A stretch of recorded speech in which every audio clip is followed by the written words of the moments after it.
बिस्मिल्लाहिर्रहमानिर्रहीम। वालिदैन की ज़िम्मेदारियों के हवाले से बात हुई।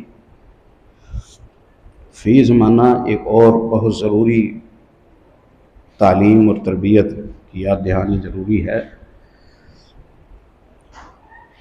वो ये है कि एक तो मुसलमान फ़र्द, क्योंकि उसकी सबसे कीमती मता उसका ईमान है, उसका अक़ीदा है। अक़ीदे और ईमान के हवाले से उसे बहुत ज़्यादा महतात होना चाहिए। जैसे सेहत कीमती चीज़ है, इसलिए सेहत के मामले में किसी तरह का भी जो रिस्क है वो नाकाबिल तलाफ़ी है। इसलिए अच्छे मुआलिज से इलाज कराया जाए, वक्त पर दवाइयाँ ली जाएँ, परहेज़ पूरी की जाए, खुराक का पूरा ख्याल रखा जाए ताकि सेहत ख़राब ना हो। सेहत से ज़्यादा ज़रूरी हमारा ईमान है। ईमान में भी हमें बहुत ज़्यादा ज़िम्मेदार होना चाहिए और ईमानियात के हवाले से, मनहज के हवाले से, अक़ीदे के हवाले से हमें कोई गैर ज़िम्मेदाराना रवैया नहीं रखना चाहिए। ना कोई ऐसा लिटरेचर पढ़ें जो ज़ुमानी इशारात देता हो, ना कोई ऐसे लेक्चर्स सुने जिसके नतीजे में कोई बदगुमानी का शुबा पैदा होता हो और नज़रिया मुतासिर होता हो। ना ऐसे हल्क़े अहबाब में उठें बैठें जिनका साथ आपके लिए ईमान के ख़तरे का सबब हो। मैं बिल्कुल ये नहीं कह रहा कि किसी की सुनो ना, ये मैं नहीं कह रहा। जैसे अहबाब कहते हैं ना कि फ़लाँ की ना सुनो, फ़लाँ की ना सुनो, फ़लाँ की ना सुनो, लेकिन मैं ये ज़रूर अर्ज़ कर रहा हूँ कि अगर आप दिफा की पोजीशन में हैं तो सुने भी सही, पढ़े भी सही, बयान भी करें, कोई बात नहीं है।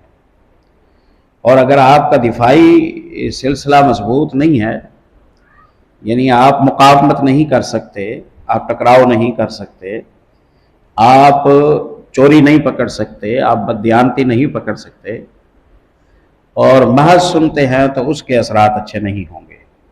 ये बिल्कुल वैसे ही है कि ताकतवर दवाई होती है या खुराक होती है, उस दवाई और उस खुराक को हजम करने के लिए सेहतमंद मैदे की ज़रूरत है। दवाई सेम होती है, नौजवान उसे इस्तेमाल करता है तो माशाअल्लाह वो सेहतमंद हो जाता है। मैदे का मरीज़ उसे इस्तेमाल करता है तो वो उसकी बीमारी बढ़ जाती है। अब ये तो नहीं कहा जाएगा कि दवाई गलत थी, दवाई तो ठीक थी, लेकिन जिसे दवाई दी गई वो उसे बर्दाश्त न कर सका, वो उसे बर्दाश्त न कर सका।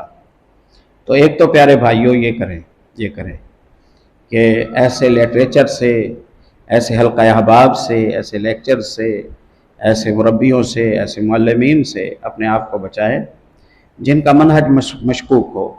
और अल्हम्दुलिल्लाह खैर का मनहज बयान करने वाले, किताब व सुन्नत की सही तर्जुमानी करने वाले, सहाबा व ताबईन की ज़िंदगियों की बारीकियों को उजागर करने वाले, कुरान पाक की तफसीर के मज़ामीन को बयान करने वाले, जिन्होंने यूँ समझें 40-40, 50-50, 60-60 साल से बाकायदा इल्म की खिदमतें की हैं, ऐसे लोगों की हमारे मुल्क में अल्हम्दुलिल्लाह अगरचे कसरत नहीं है लेकिन नापेद भी नहीं है, नापेद भी नहीं है।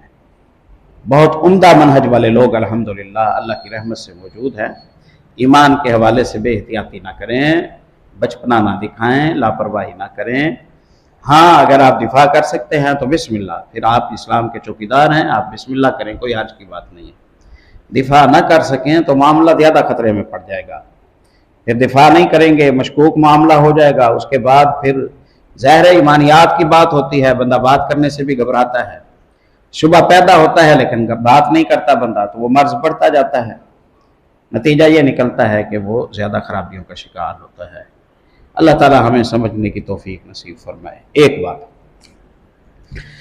दूसरी बात यह है कि हमारे माशरे में जो खुराफात फैलती हैं, खुराफात के फैलने की जो तरतीब है ना, वो ये है, या हम सुनते हैं, पढ़ते हैं, या फिर ये है कि हमारा उठना बैठना ऐसे लोगों के साथ होता है कि जो इस तरह की बातें सुनते पढ़ते हैं वो हमारे साथ बैठकर खाते पीते हुए, चाय की प्याली, सफ़र करते हुए, कारोबार करते हुए जहाँ हमारे साथ बैठते हैं वो अपने नज़रियात का इजहार करते हैं, वो अपने नज़रियात का इजहार करते हैं।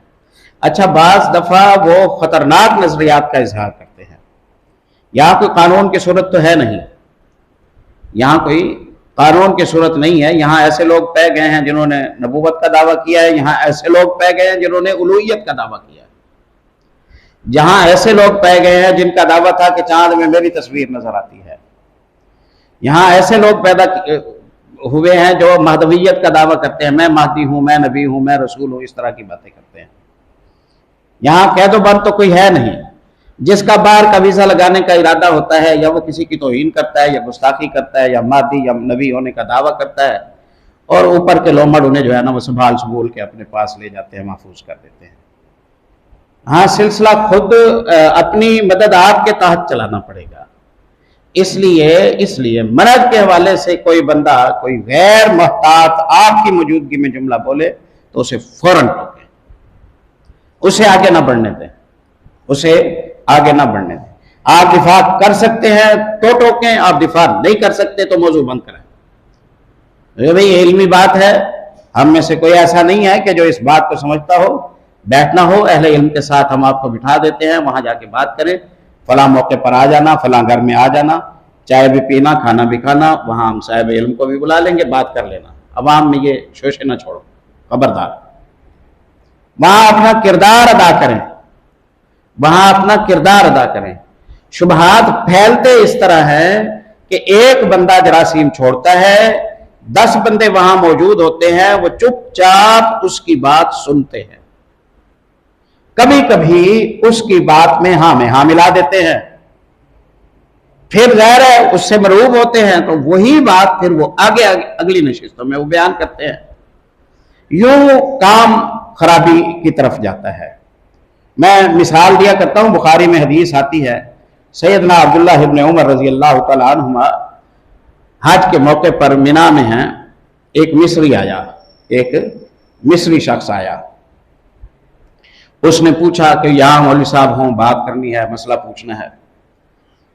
आया, खैमे में दाखिल हुआ, अब्दुल्ला इब्न उमर बैठे हुए हैं, अहले मिस्र से हूँ, आपसे मसला पूछना चाहता हूँ, बताएंगे? कहा पूछो मियाँ, क्या बात? कहा लेकिन मेरी शर्त है कि सच्ची सच्ची बात बताना, झूठ ना बोलना, सच्ची बात बताना, झूठ ना बोलना, 2 नंबरी ना करना। मैं जिंदगी हो गई है ये मसला पूछ पूछ के थक गया हूं। मौलवी डंडी मारते हैं, मौलवी झूठ बोलते हैं, मौलवी हेर फेर कर जाते हैं, मौलवी बचा जाते हैं बंदों को। ऐसी कोई हरकत ना करना। इब्ने उमर से कह रहा है एक मिस्री बद्दू, ला हौला वला कुव्वता इल्ला। जहालत की अलामत ओवर कॉन्फिडेंस है, जहालत की अलामत ओवर कॉन्फिडेंस है। जाहिर बंदे में खुद एतमादी ज्यादा हो जाती है, खुद एतमादी ज्यादा हो जाती है। अल्लाह अकबर। वो पिछले दिनों की बात है, या कल तो कोई बात छुपी हुई नहीं है। एक साहब है, मैं नाम नहीं लेता, नाम ले भी लूँ, अल्लाह यारी साहब, आप जानते हैं, सुना हुआ होगा, अल्लाह ताला बचाए उनके शर से। उन पर रवाफिज ने भी कुफ्र का फतवा लगाया है। मैंने पिछले दिनों देखा, मेरा एक ताल्लुक वाला बंदा था पुराना, वो वीडियो कॉल उसे कर रहा है, मुझे बड़ा सदमा हुआ। मैंने 4-6 साल पहले मैंने कहा था भाई ये रुख गलत लिया है आपने, इस पर चलते रहे तो पता नहीं क्या बन जाएगा, आप महतात हो जाएं। खैर, ओवर कॉन्फिडेंस। मैंने उनसे फोन पर मैंने बात की, मैंने कहा मैं हाजिर होता हूँ, आपकी कोई बात है, कोई मुश्किल है, कोई परेशानी है तो आप अमेरिका तक लोगों से पूछते हैं, मैं आपका हमसाया हूँ, साथी हूँ, मेरे साथ बात कर लीजिए, शायद मैं आपको कोई फायदा दे दूं। उन्होंने कहा भाई मैं शऊर वाला हूँ, मैं दीन को पढ़ता हूँ, मैं दुनिया को पढ़ता हूँ, मैं ये करता हूँ, मैं वो करता हूँ, मुझे हक बातिल की पहचान है, वगैरह वगैरह वगैरह। मतलब ये कि तुम बस अपनी तकरीर अपने पास रखो, मुझे सुनाने की जरूरत नहीं है। मुझे बड़ा सदमा हुआ, मुझे बड़ा सदमा हुआ। अक्सर नजरियाती हलाकत ओवर कॉन्फिडेंस की वजह से होती है। ओवर कॉन्फिडेंस बनता ही उसी वक्त है कि जब सामने सारे गुंगे होके बैठे।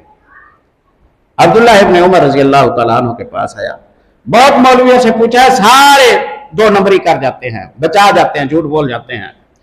गलत बयान करते हैं, तसल्ली नहीं करते। ऐसे किसी बीमार को देखें जो किसी से शिफा उसे नहीं मिल रही तो उसका इलाज शुरू ना करें उसका, क्योंकि वो इलाज करना नहीं चाह रहा, वो सिर्फ तमाशा करना चाह रहा है, वो सिर्फ तमाशा करना चाह रहा है। अल्लाह ताला महफूज फरमाए। खैर, अल्लाह अकबर। इब्ने उमर रज़ी अल्लाह अन्हु ने कहा, हाँ पूछो पूछो, मैं डंडी नहीं मारूंगा, सच बताऊंगा तुम्हें, जो पूछना है पूछो। कहता है अच्छा मुझे बस टू दी पॉइंट शॉर्ट जवाब दें, तफसील में जाने की जरूरत नहीं है। ये बताएं कि उस्मान रज़ी अल्लाह अन्हु बदर में शरीक हुए थे?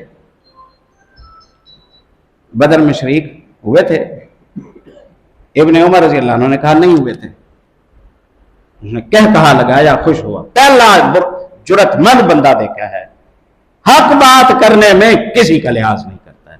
मजा आ गया जी, मुफ्ती साहब आपने तो बड़ा अच्छा किया है। चलो जिस पर बात आती हो आने दो, इसमें क्या है।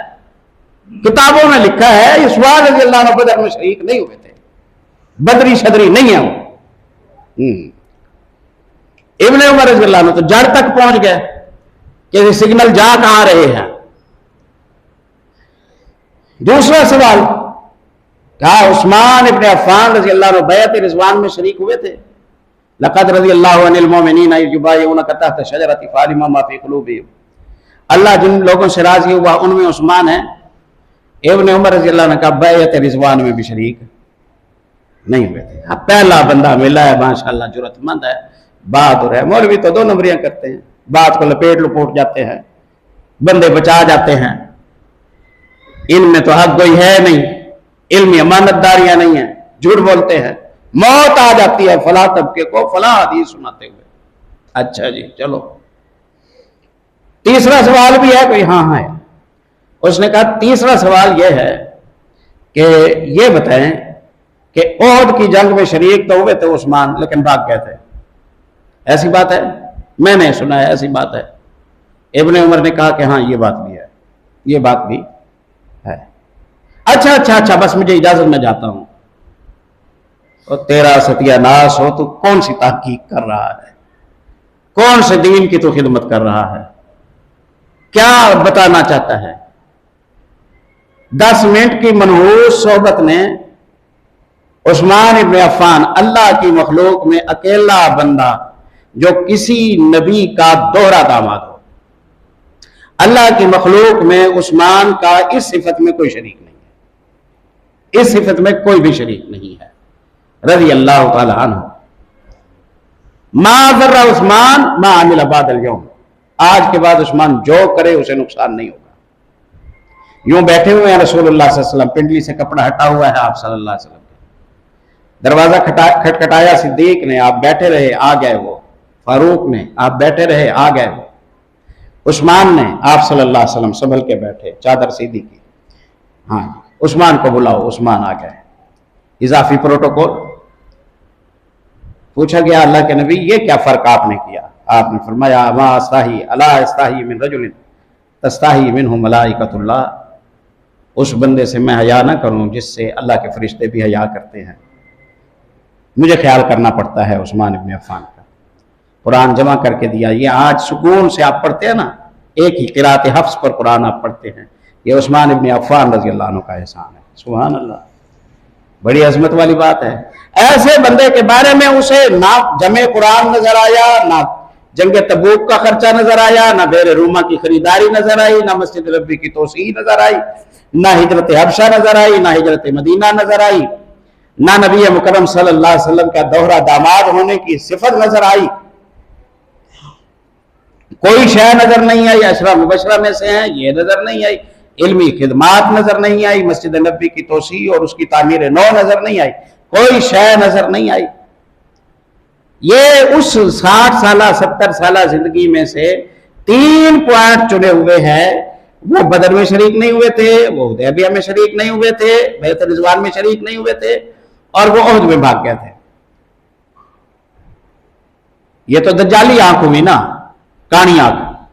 एक आंख से अपने मतलब की चीज देखता है और दूसरी आंख से जो अपने खिलाफ चीज है वो नहीं देखता, तो खाइन आंख हुई ना, ये खाइन आंख हुई।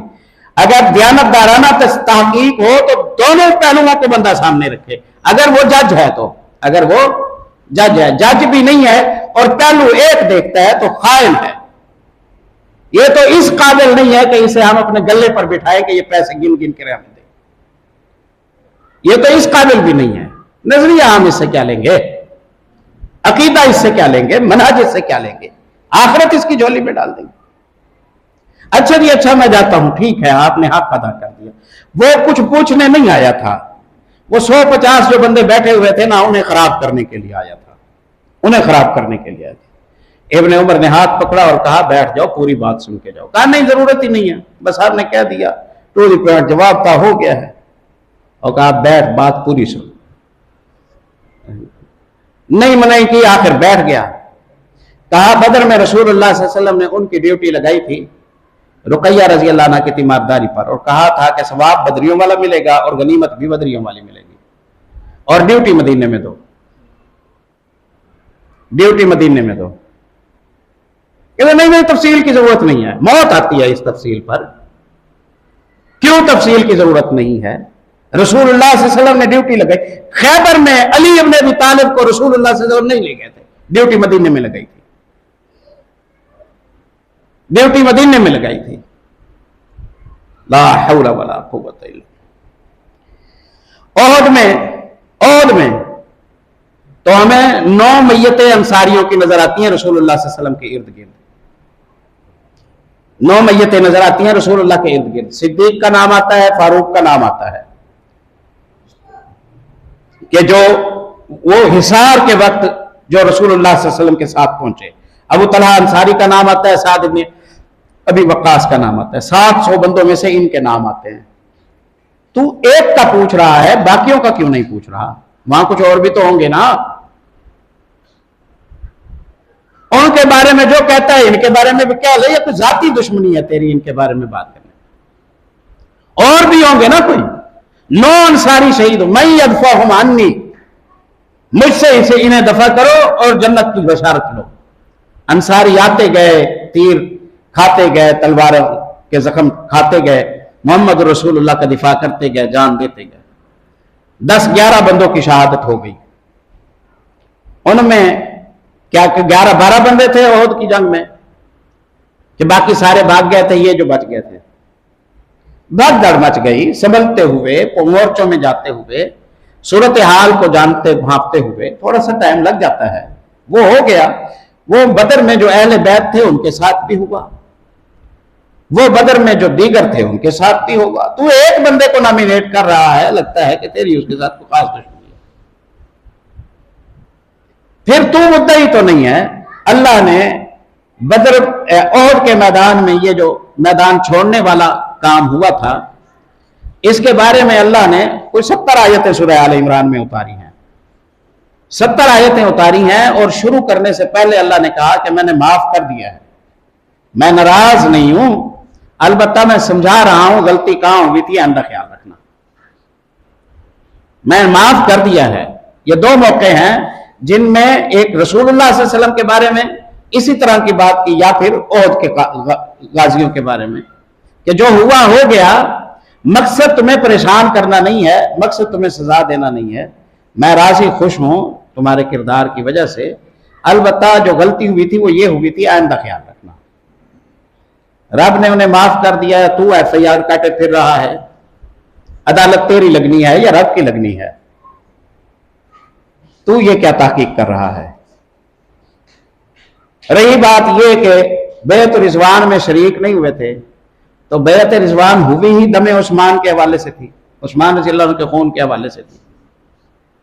प्यारे नबी सल्लल्लाहु अलैहि वसल्लम ने मक्के वालों की तरफ भेजा उस्मान को, जाओ बताओ हम उम्रा करने आए हैं, उम्रा करके वापस चले जाएंगे, हम लड़ने नहीं आए, तुम हमारा रास्ता छोड़ दो, उम्रा करेंगे, कब्जा नहीं कर रहे मक्के पर, वापस चले जाएंगे। उस्मान गए, उन्होंने कैद कर लिया और मशहूर कर दिया हमने शहीद कर दिया है। रसूलुल्लाह को पता चला कि उस्मान को उन्होंने शहीद कर दिया है। आप सल्लम दरख्त के नीचे बैठे, आपने फरमाया कि आओ वादा करो, उस्मान के खून का बदला लिए बगैर नहीं जाएंगे, जान देनी पड़ेगी तो दे देंगे। 1400 बंदों ने वादा किया, रसूलुल्लाह के हाथ में हाथ रख के जब सारे लोग पूरे हो गए, आपने फरमाया तुम कहोगे कि उस्मान ने वादा नहीं किया, वो इस फजीलत से रह गया, उस्मान की तरफ से मैं वादा करता हूँ, यूँ समझो ये हाथ उस्मान का है और ये हाथ मेरा है, लो ये उस्मान का हाथ मेरे हाथ में आ गया है। उस्मान ने भी वो वादा मक्के में बैठे हुए कर लिया जो वादा तुम यहाँ कर रहे हो। उस्मान ने भी वो वादा कर लिया जो बैठा यहाँ कर रहे हो। अब पूरा किस्सा क्या था, बंदा वो किस्सा बयान ही नहीं करना चाहता, वो किस्सा बयान ही नहीं करना चाहता है, वो उसमें से अपने मतलब की चीज लेता है और उस पर तकलीफ करता है। इन्ना लिल्लाहि व इन्ना इलैहि राजिऊन।